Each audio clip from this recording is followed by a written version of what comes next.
Can a broken drum still find its rhythm? Or are some wounds too deep for time to heal? This is the story of the drumbeat of regret.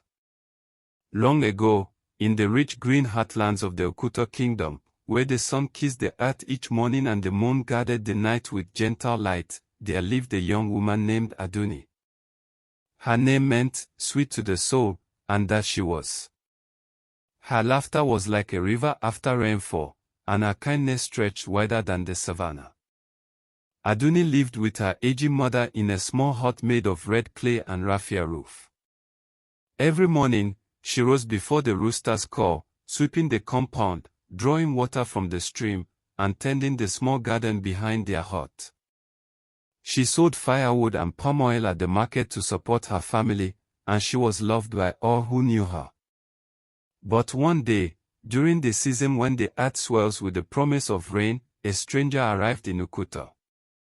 He was tall and slender, with skin like roasted kola and eyes that hid 1,000 stories. His name was Tejudeen. He came from a distant land, saying he was looking for peace and fertile land to farm. At first, the villagers were cautious, but soon Tejudeen began helping the old men clear land, fetching water for the widows, and sitting with the drummers at evening fires. His charm melted hearts, and it wasn't long before he caught the attention of Aduni. They met one evening by the stream. Aduni was washing cassava roots when she heard footsteps behind her. "Let me help you with that," Tejudeen said, smiling. From that day, their paths entwined. They walked together, laughed under moonlight, and shared stories by the riverbank. Aduni had never known love like this, and Tejudeen, well, he spoke of dreams, of building a house, planting yam fields, and raising children in Okuta.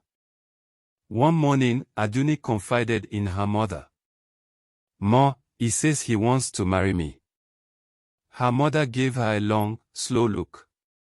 "My daughter, love is sweet, but be sure his roots are not in the wind." Aduni smiled, brushing it off.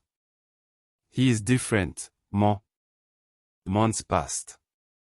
Their love deepened, and soon Aduni found herself with child. The village rejoiced. Women sang songs, and elders blessed the union. The date for their marriage was being set when suddenly Tejudeen vanished. Just like that. He didn't leave a note. No farewell. No message. He disappeared into the night like smoke in the wind. Aduni was devastated. Days turned into weeks, and still no word. Her pregnancy became harder, not just from the physical burden, but the shame and whispers that followed her in the market and on the footpaths. "Poor girl," they murmured. "Men are like travelers. They drink your water and vanish." But Aduni, strong as the Iroko tree, held her head high. She gave birth to a boy, and named him Kolechi, meaning, thank God. From the moment he cried into the world, she poured all her love, strength, and energy into him. Kolechi grew like a lion cub, curious, bold, and deeply respectful. He was the first at the stream, the last to leave the storytelling fires, and he could already drum at 5 years old with the skill of a griot. If you're enjoying this story, please spare a second a like, comment and subscribe to our channel as a way of encouraging us. 10 years passed. Kolechi became known in the village for his wisdom beyond his age. He asked questions that made elders nod and taught younger children stories his mother told him at night. Despite never knowing his father, he was a happy child, rooted, full of life. Then one harmattan morning, as dust danced through the village streets and the market women tied their headscarves tighter, a man appeared. It was Tejudeen. Older. 1. Dust covered. But unmistakably the same man. He walked slowly, clutching a small leather bag, looking around like someone who had lost their way long ago. The whispers began. Isn't that? It can't be. But it was. He stood before Aduni's hut, trembling, as she came out to pound yam. Their eyes met. Aduni, his voice cracked. I'm sorry. She stared at him. For a long time. Behind her, Kelechi stepped out, clutching his small drum. Tejudin fell to his knees. My son. I'm your father. I know I don't deserve to be called that. But I've returned.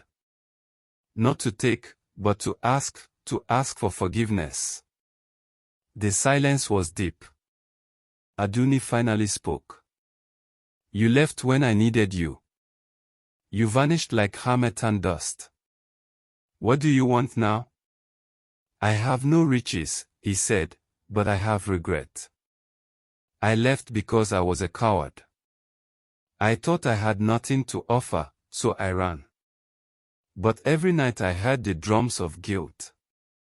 And they brought me back here. Kelechi stepped forward.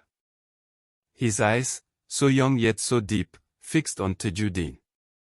You may be my father by blood, he said calmly, but this woman, he pointed to Aduni, is my drum and my rhythm.